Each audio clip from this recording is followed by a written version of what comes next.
આજે આપણે બનાવીશું ગણપતિ દાદાની પ્રસાદીના ચૂરમાના લાડુ। એમાં આપણે 2 કપ ઘઉંનો જાડો લોટ ભાખરીનો લીધો છે। 1 ચમચી આપણે બેસન લઈશું, 2 ચમચી આપણે સૂજી લઈશું। એમાં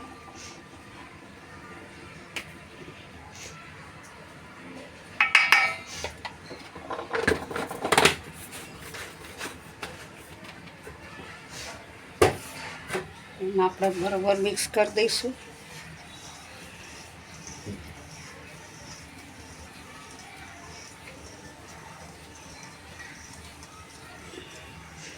હવે આપણે તેલનું મોયણ નાખીશું।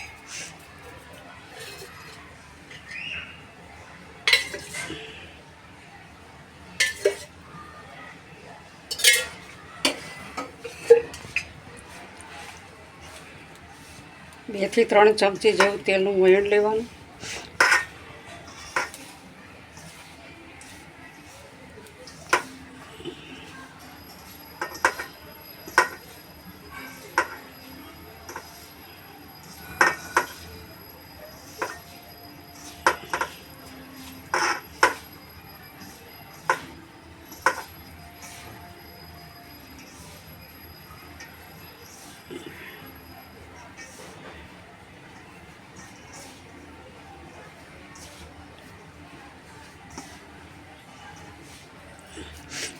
હવે આપણે ગરમ પાણીથી લોટ બાંધીશું।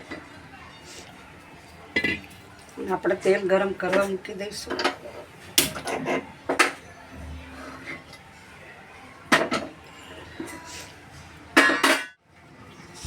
ગરમ પાણીથી આપણે લોટ બાંધવાનો હોય છે।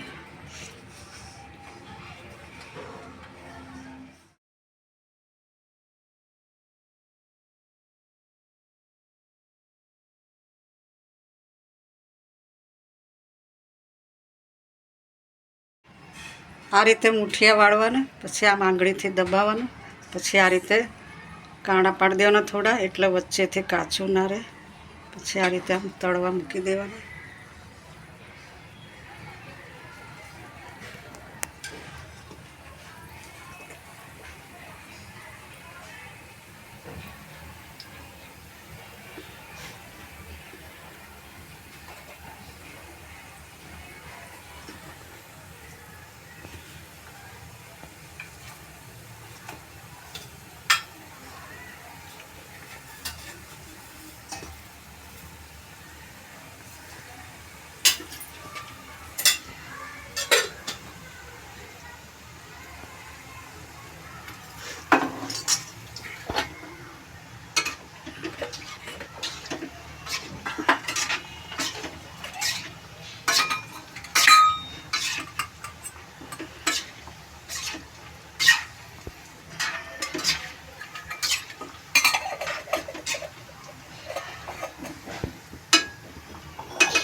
થોડા ગુલાબી જેવા થાય ત્યાં સુધી આપણે તળવાના, બિલકુલ કાચા ના રહેવા જોઈએ।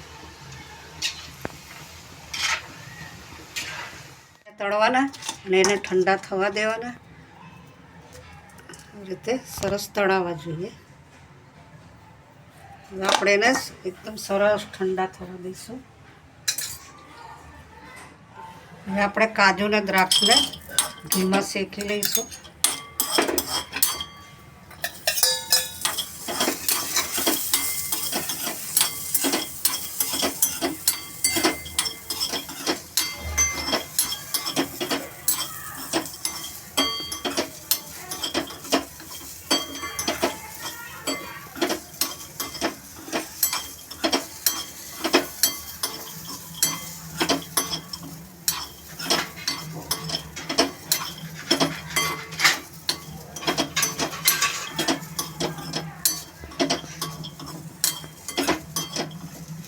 આપણા કાજુના દ્રાક્ષ શેકાઈ ગયા છે। આપણે ખાંડમાં જ એલચી અને જાયફળ નાખી દઈશું। ખાંડ આપણે ગ્રાઇન્ડ કરી દઈશું। દરી ગઈ છે, હવે આપણે એને આમાં કાઢી લઈશું।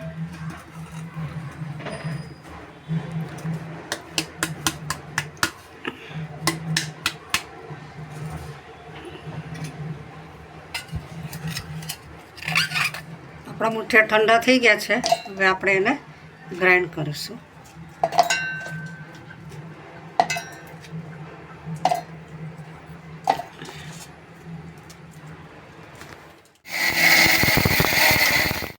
ગ્રાઇન્ડ થઈ ગયું છે. હવે આપણે ચાળી લઈએ. આવું દરદરું કરવાનું છે.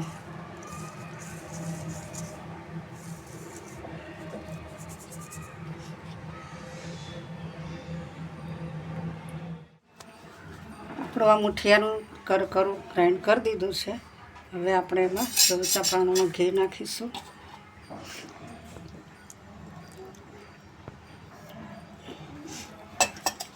આને મિક્સ કરશું ઘીને.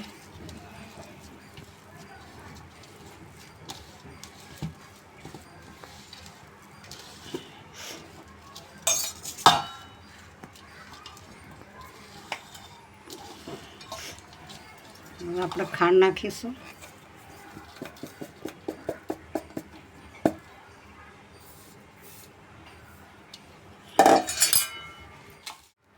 ખાંડ આપણે 400 ગ્રામ લીધી છે અને લોટ આપણો 500 હતો.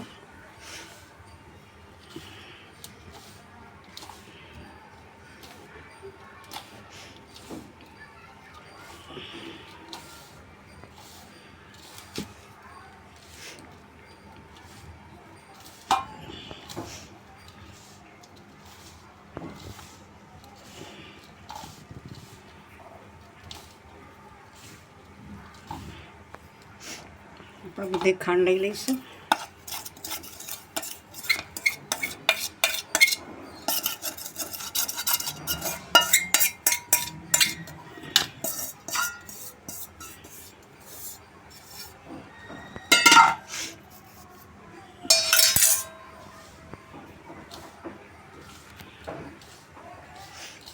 આપણે બધું સરસ રીતે મિક્સ કરશું.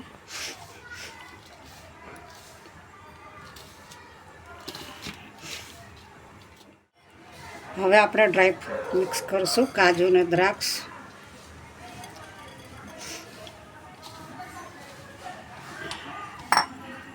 આપણે થોડું ઘી પણ લઈશું.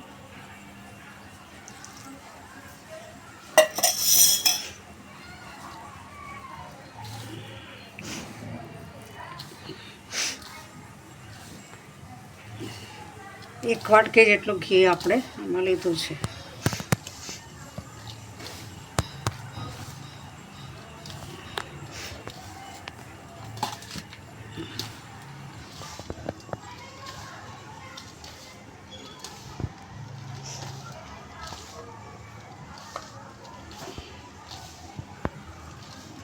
હવે આપણે આ રીતે લાડુ વાળી લેવાના.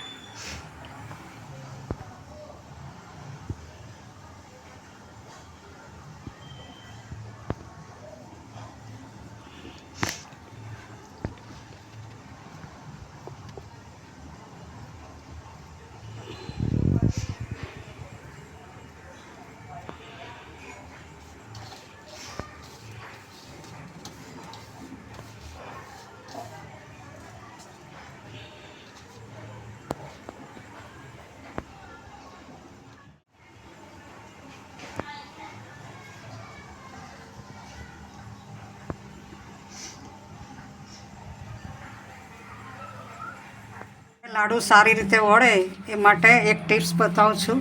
લાડુ વાળીએ ત્યારે આપણે એમાં થોડુંક દૂધ લેવાનું. આપણે દૂધ નાખીશું એટલે તરત બધું ઘી બહાર આવશે અને આપણો લાડવો સરસ રીતે વળશે, તૂટી પણ નહીં જાય. ને આ રીતે ઘી છૂટું પડે અને આપણા લાડુ સરસ વળે, તૂટી પણ ના જાય ને એકદમ સોફ્ટ બને. જો ઘી બહાર આવી ગયું છે અને લાડુ બી સરસ રીતે વળી શક્યો છે. આ રીતે આપણે 2 ચમચી ખાલી દૂધ નાખીએ ને તો પણ સરસ લાડુ વળે. જો આ બધું ઘી બહાર આવ્યું અને લાડુ બી સરસ વળી ગયું. ખસખસ લગાવીશું.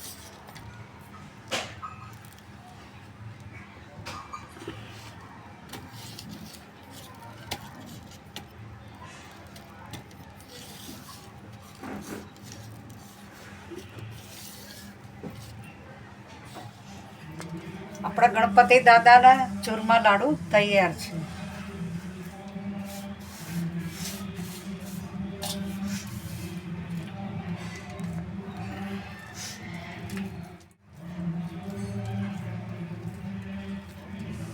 ગણપતિ બાપ્પા મોરિયા.